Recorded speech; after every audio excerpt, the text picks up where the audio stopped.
us. Allow me to explain how our private banks and government work today. First, the Canadian government borrows money from the private banks. They then lend the debt-based money to Canada with compounded interest.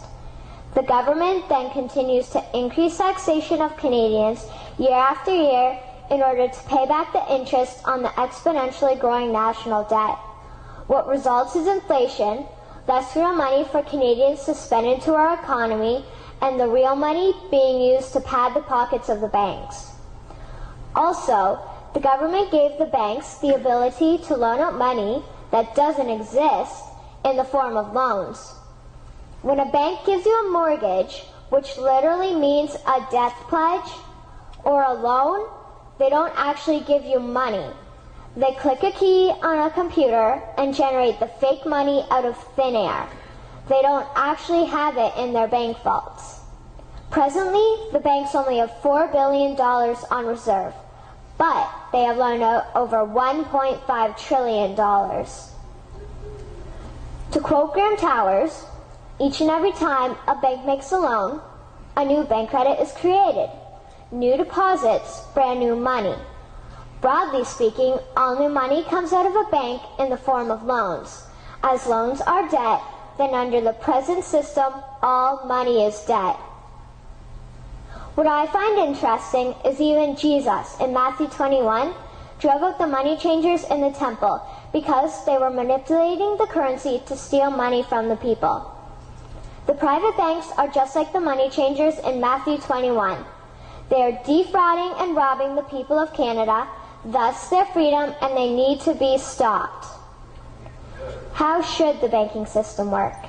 In an infamous interview, Mr. McGeer asked Mr. Towers, "Can you tell me why a government with power to create money should give that power away to a private monopoly and then borrow that which Parliament can create itself back at interest to the point of national bankruptcy?" Mr. Towers replied, "If Parliament wants to change the form of operating the banking system, then certainly that is within the powers of Parliament. In other words, if the Canadian government needs money, they can borrow it directly from the Bank of Canada. The people would then pay fair taxes to repay the Bank of Canada. This tax money would in turn get injected back into our economic infrastructure and the debt would be wiped out. Canadians would again prosper with real money as the foundation of our economic structure and not debt money. Regarding the debt money owed to the private banks, such as the Royal Bank, we would simply have the Bank of Canada print the money owing, hand it over to the private banks, and then clear the debt with the Bank of Canada. And yes, we have the power and lawful right to do so.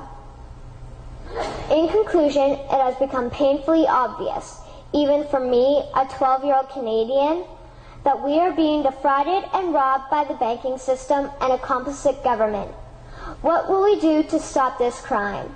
What will we do to ensure that the next generation will live free and clear of the debt-based economy that enslaves them to the banks? Margaret Mead said the following, and I hope that all of you remember this. "Never doubt that a small group of people can change the world. Indeed, it is the only thing that ever has." Thank you.